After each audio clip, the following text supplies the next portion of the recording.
Welcome. This is Sarah Connolly for the Alcohol Free Lifestyle Podcast. And today I'm so excited to be joined by a very interesting individual, a specialist in breathing. James Whinney is the co-founder of Ando, which is a product that helps busy professionals take control of stress. The reason that I'm doing this particular podcast today with James is to understand why breathing is so important, conscious breathing, because obviously we all breathe, we just do it unconsciously. So James is here to share with us his expertise and insights into how simple breathing can completely change the way that you feel, your stress levels, your productivity and focus. So welcome, James. Thank you so much for joining us. Hi, Sarah. Thanks for having me. It's a pleasure to be here. Thank you. So, James, tell us a little bit about how you've come to this area of expertise. Sure. I've always been really interested in health and wellness. I'm someone who exercises every day, and I'm constantly trying to optimize things, like optimize my sleep. Whenever new trends come out, like ice baths or things like that, I'm always going to try them and see if it can help me optimize. I wrote a book called The Wellbeing Revolution about 13 years ago now, when I was just finished university. And that sort of got me on the path of wellness and well-being. And long story short, I didn't sell as many copies as I was hoping to, and ended up having to get a real job. And so I've been working in software and technology for the last 15 years in various roles, but I started out in sales. My previous two roles have been CEO of two different startups.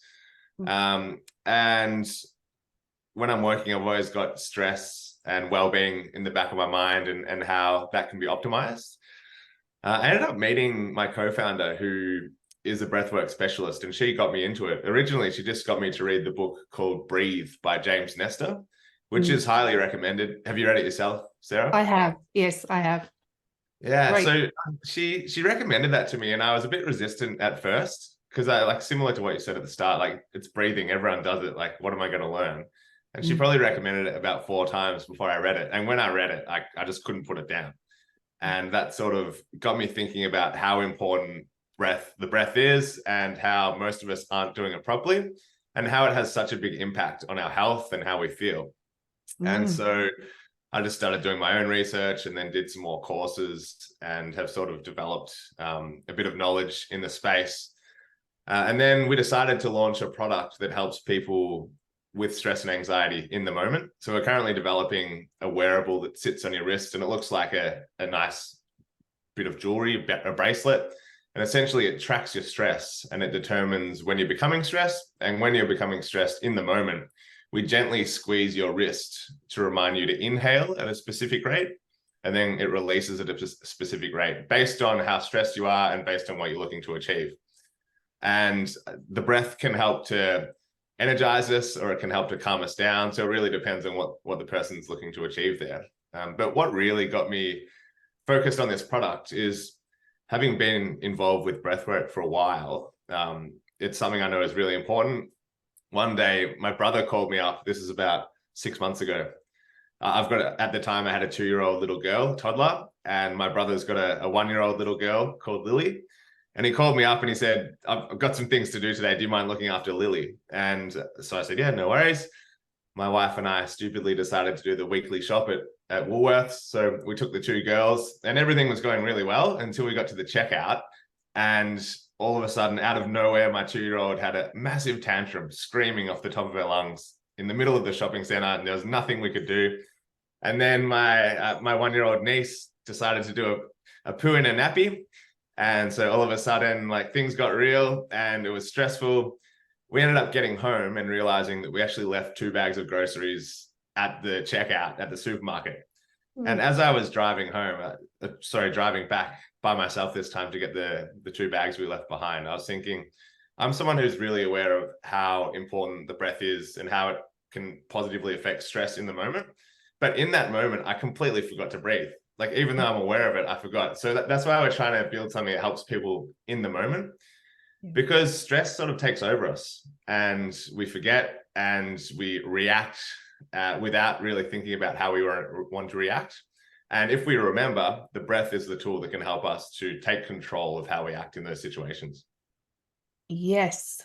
It's the simple thing of take 10 deep breaths, isn't it, that people have talked about for a long time, but we do forget because we go into that hypoarousal state, where we are just off the chart, and it's being able to intervene at a certain point before you get to that state of being completely reactive and out of control. Yeah. And that is the biggest challenge, I think, for people, is noticing at what point they're going to tip over into, full fight flight. And so this product is actually monitoring, is it the pulse? Is that what it's looking at? Yeah, it monitors heart rate and heart rate variability. And when there's a spike, we can determine if stress is occurring. Like, we'll know if you're exercising or not, because sometimes there'll be a spike, but someone's just going for a walk or a run. So we'll be able to determine, is that spike caused from stress? And if so, like, let's do something about it in the moment, rather than continuing with the stress for the rest of the day and then getting home and having a glass of wine or whatever to try to relax, or going on an app or something like that. We feel like once you get to that stage, it's too late. Let's figure it out in the moment.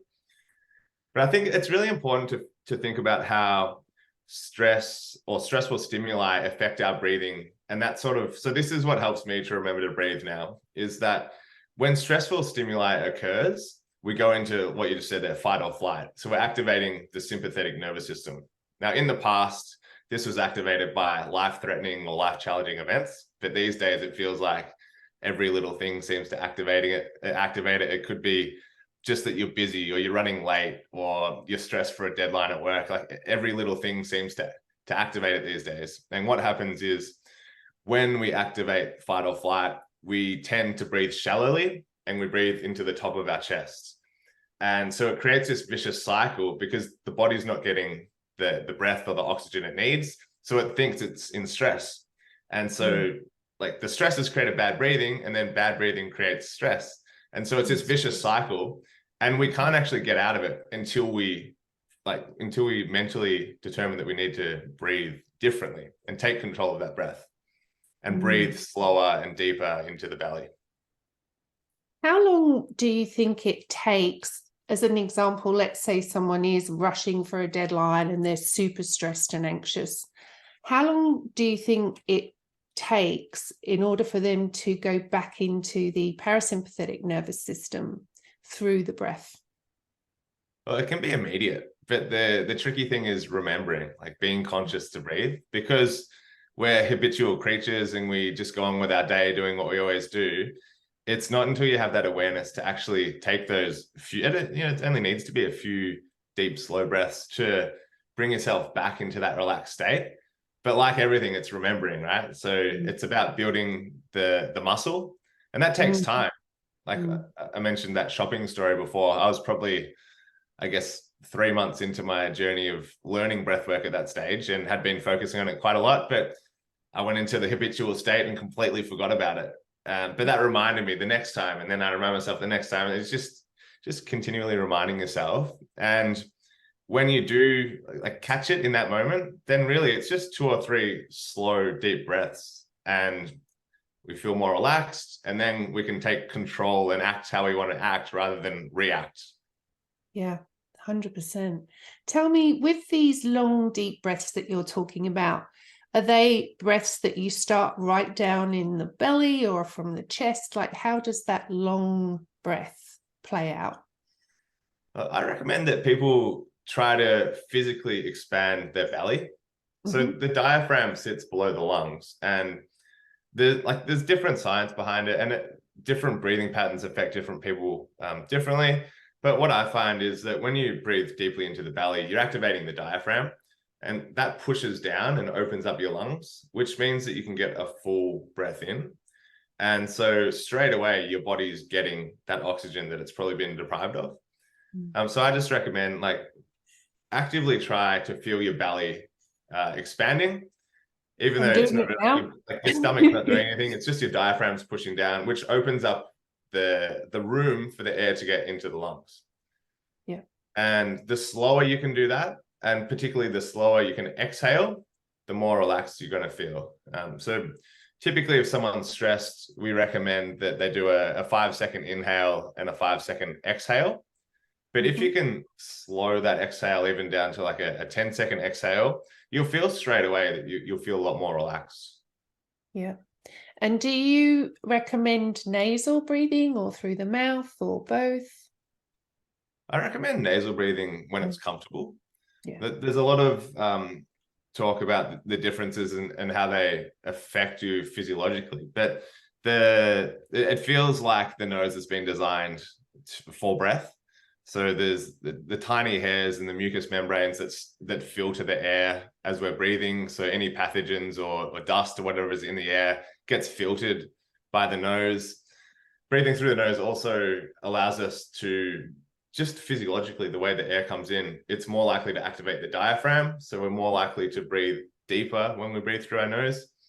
But there's different breathing methods. Like you've probably heard of the Wim Hof method. Wim Hof recommends to breathe through the mouth when you're trying to get a lot of air in. So it really depends on what you're looking to achieve. But in general, we recommend breathe through your nose, breathe low, and breathe slow. Yeah. And I would suggest that a lot of people listening who are in these types of high stress roles, and as you say, small children, that's enough to send anyone into fight, flight. Yeah. A lot of people say that they don't even know how to breathe properly because, we are literally running around breathing up here a lot of the time. And when you say to people, just take long, deep breaths, they really don't know how to do that.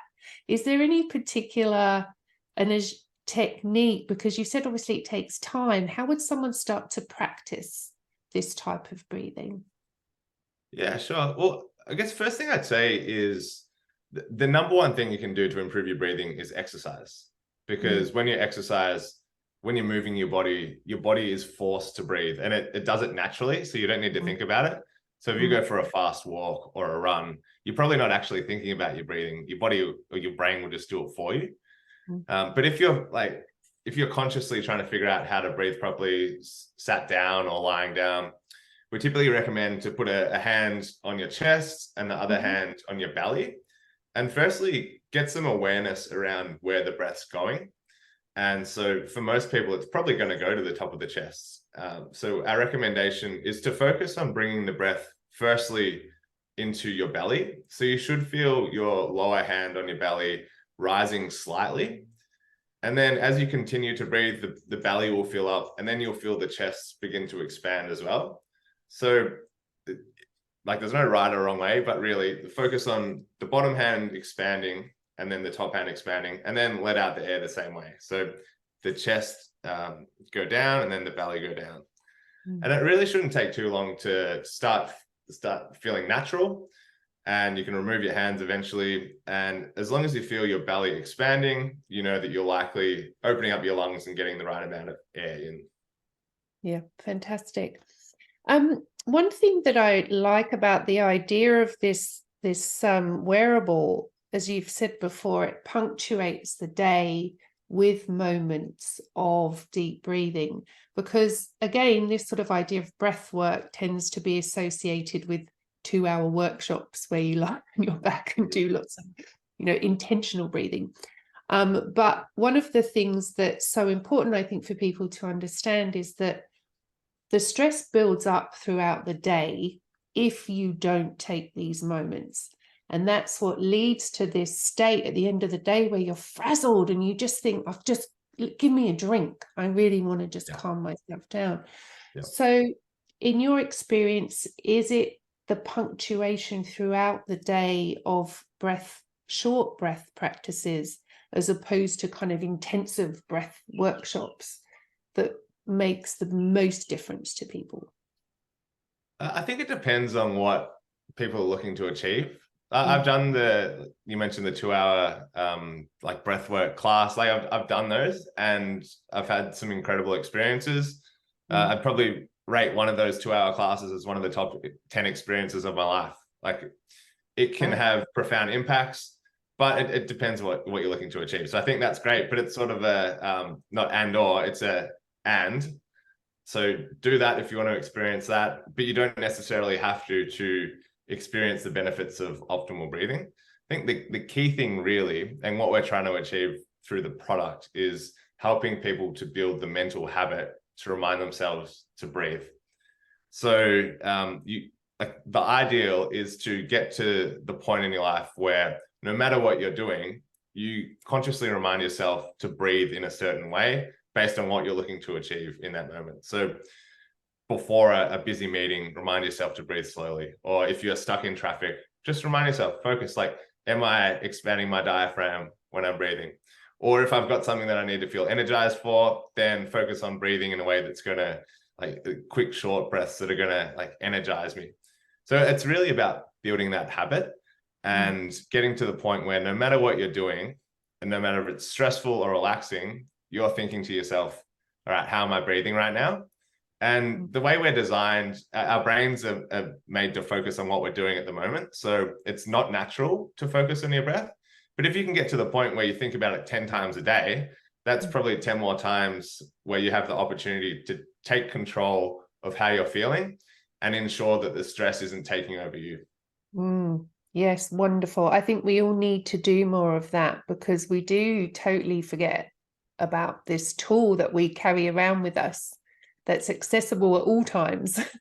Yeah, for sure. It's accessible, but I'll caveat, it's not easy to remind yourself, because we're not made, like, that's not the way our brains are made. So it's just about trying to slowly build up that muscle. And you might go days where you don't even think about it once, and that's fine. Just remind yourself the next day and keep trying to build that muscle.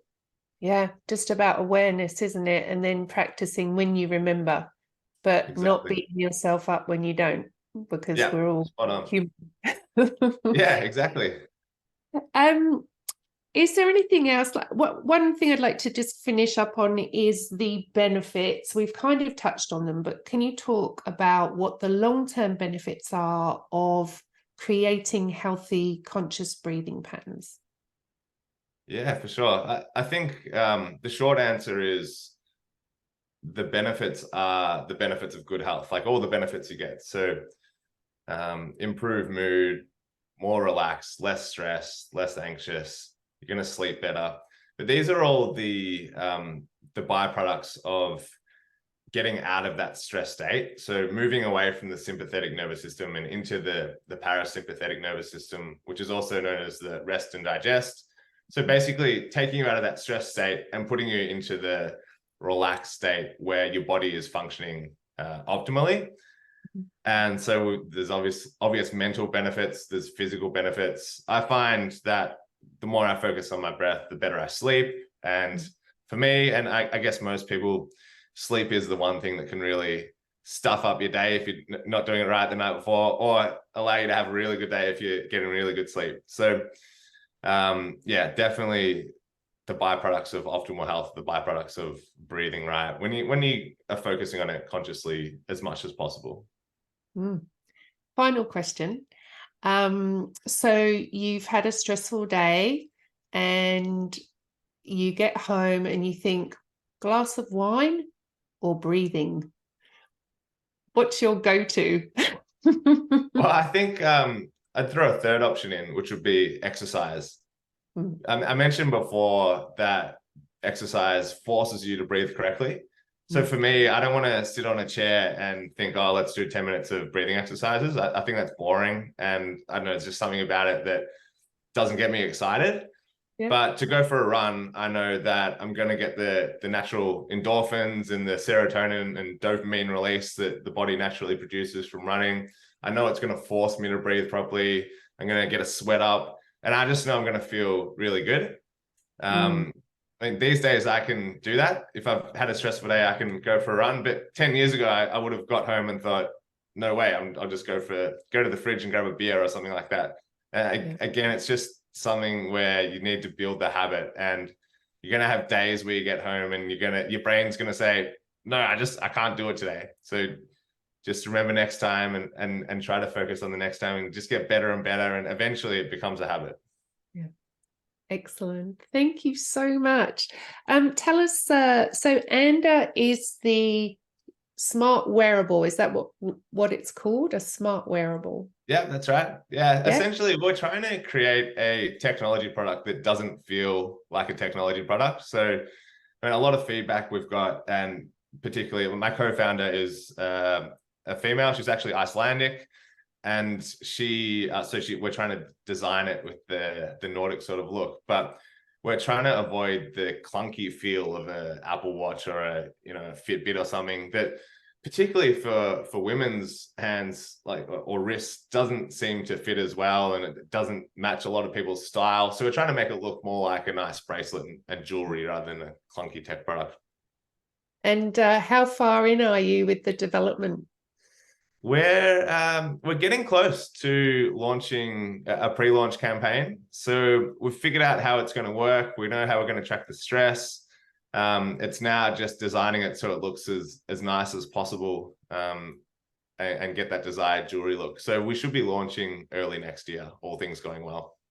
Wonderful. Well, thank you so much for sharing that incredibly important information with people. Practical, easy, and necessary. If we really want to optimize our health and well-being, we really do need to pay attention to our breathing. Definitely. And that's my pleasure, Sarah. Thanks for having me. Thanks, James. Bye. Bye.